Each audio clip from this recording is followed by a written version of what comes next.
So this entire area, top of what used to be Shreko village, it was completely flooded after the lower Sesan-Du Dam was completed in 2017.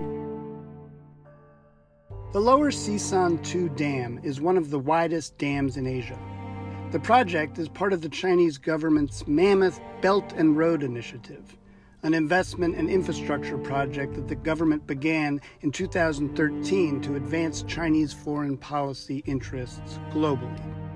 Flooding of the dam's reservoir inundated numerous communities and damaged the ecology of the region.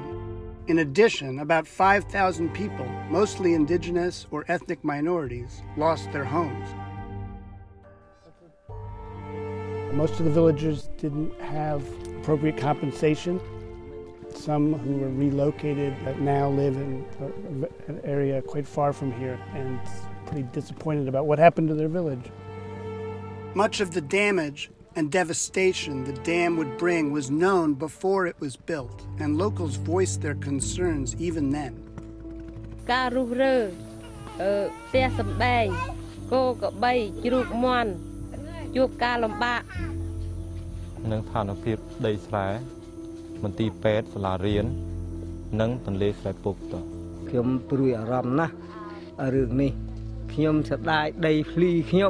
Mà chẳng cho tê pro sài tê sầm bay ngọc liên hay đông xoay miền tình but thà nâu đây tham tin miền đâu mình xoay.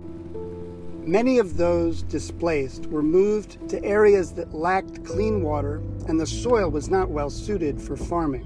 They received inadequate compensation for the loss of their homes or income. Tens of thousands whose livelihoods depended on fishing on the rivers around the dam suffered enormous losses in income. Nơi phun của mày ní, bởi sầm rạp kêu xa lắm, đôi chiếc miền chấm nốt ấy, việc tây chiên, nơi phun cha chỉ cả chỉ cò thế, còn phần ta càng nghe rồi việc chỉ riêng thầm đã chừng cá bạc cọp một con nảy xa, na rùm xăm, chỉ môi nâng cá chỉ cò sơ sai thôi chừng cá nó, trong dây thà Italy của vị trai, à bên đấy nơi phun cha còn đằng hay sao hay ta, nhóm nơi chọp Italy.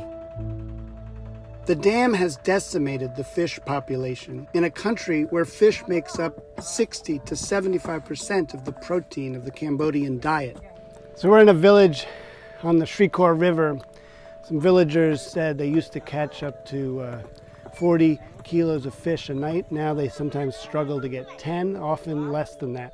The fish are also smaller and fetch less money, sometimes only $1 a kilo, and they're struggling to survive.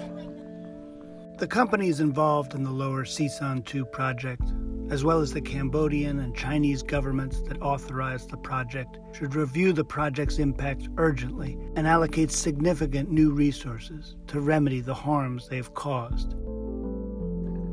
As the Chinese government finances other Belt and Road projects, whether in Cambodia or elsewhere, government and company officials need to take far greater steps to protect the human rights of affected communities and compensate them when they're harmed.